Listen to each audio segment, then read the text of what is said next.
بسم اللہ الرحمن الرحیم۔ السلام علیکم ورحمۃ اللہ وبرکاتہ۔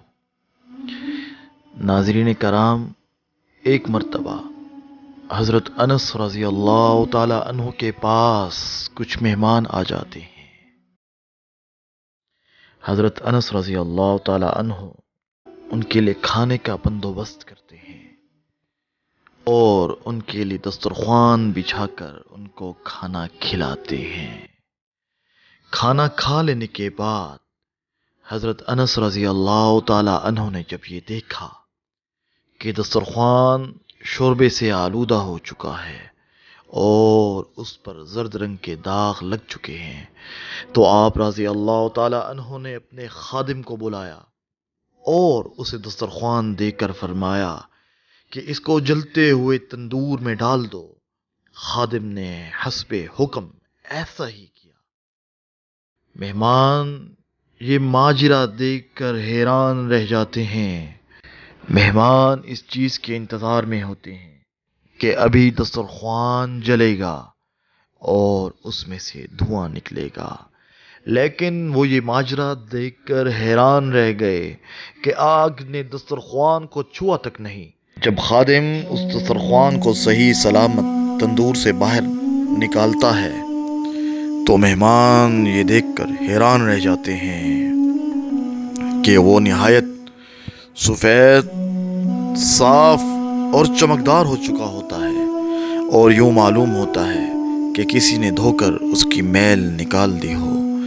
تو جب دوستوں نے یہ ماجرا دیکھا اور حضرت انس رضی اللہ تعالی عنہ سے سوال کیا کہ اے صاحب رسول، یہ کیا وجہ ہے کہ دسترخوان آگ لگنے سے محفوظ رہا اور پھر صاف ہو گیا، تو سیدنا انس رضی اللہ تعالی عنہ فرماتے ہیں کہ اس کا سبب یہ تھا کہ حضور پر نور سرور کائنات صلی اللہ علیہ وسلم نے اس دسترخوان سے بارہا اپنے دست مبارک اور لب مبارک صاف کیے، اس لیے اسے یہ آگ نہیں جلا سکتی۔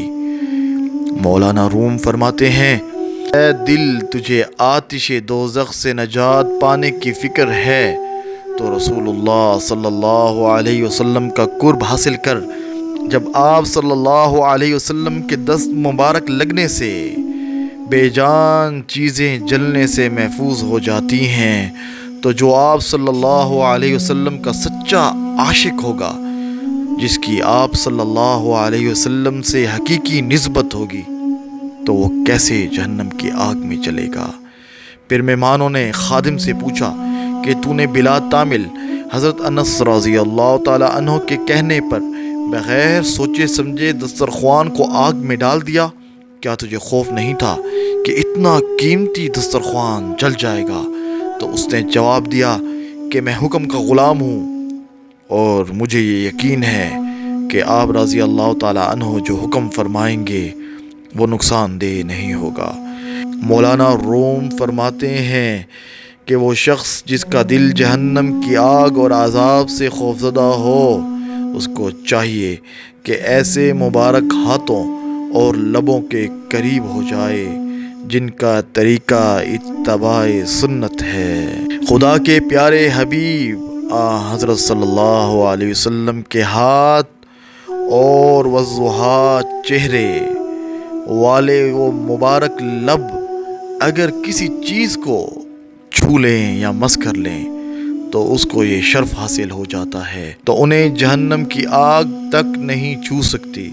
اور جو امتی سرکار دو عالم صلی اللہ علیہ وسلم سے عقیدت و محبت رکھے گا تو نہ جانے آپ صلی اللہ علیہ وسلم اسے کیا کچھ عطا فرمائیں گے۔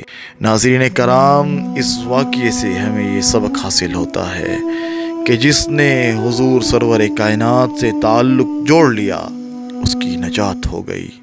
یاد رکھیے کہ آپ صلی اللہ علیہ وسلم سے نسبت صرف اس صورت میں ہو سکتی ہے جب آپ صلی اللہ علیہ وسلم کی کامل اطاعت کی جائے۔